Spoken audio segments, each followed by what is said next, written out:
مجھے آج بھی یاد ہے 1994 ورلڈ کپ کے ہیرو گول کیپر منصور، جس نے فائنل میں گول روک کر ہمیں خوشیاں دیں جب وہ اسپتال میں ایک مہلک بیماری میں مبتلا تھا اور کوئی پوچھنے والا نہیں تھا سوائے چند دوستوں کے، اور پھر اس کا انتقال ہو گیا، اور پھر آہستہ آہستہ ہماری ہاکی بھی رخصت ہوئی۔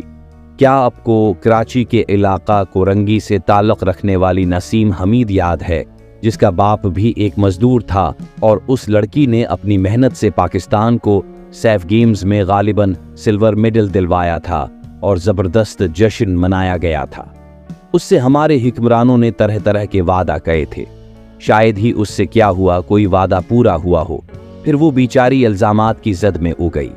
گول کیپر منصور کی طرح جس کو ڈرگ میں جیل بھی ہوئی، اور وہ خود بتاتا تھا کس طرح اس کے خلاف جال تیار ہوا۔ مجھے تو لیاری سے تعلق رکھنے والا وہ باکسر بھی یاد ہے جس نے برسوں پہلے کراچی میں ہونے والے انٹرنیشنل مقابلوں میں میڈل جیتا، تو اس وقت اس نے پیسے نہ ہونے کی وجہ سے ایک وقت کا کھانا نہیں کھایا ہوا تھا، اور جیتنے کے بعد پہلی فرمائش اس نے کھانے کی۔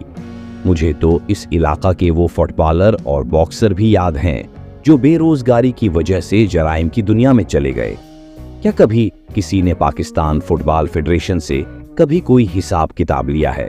بس اللہ ہمارے ہیرو ارشد ندیم کو ان منافقوں کی نظربد سے بچائے، ورنہ تو اسی پسماندہ علاقہ میاں چنوں سے تعلق رکھنے والے غلام حیدر وائن کو چیف منسٹر آف پنجاب بنایا گیا تو اس کو دل سے قبول نہیں کیا گیا۔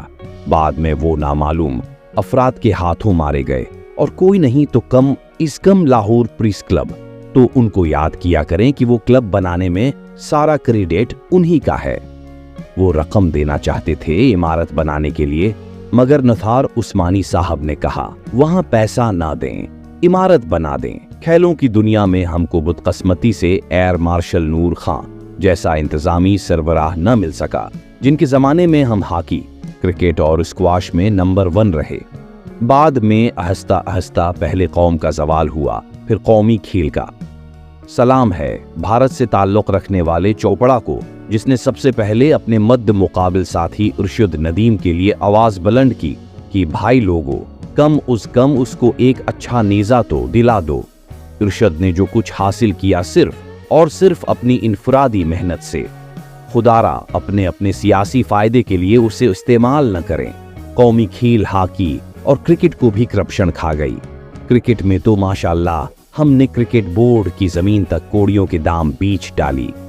اب ہماری یونیورسٹی کی دوست شہلا رضا کا ہاکی سے کیا تعلق، مگر وہ ہاکی ایسوسی ایشن کی صدر بنا دی گئی۔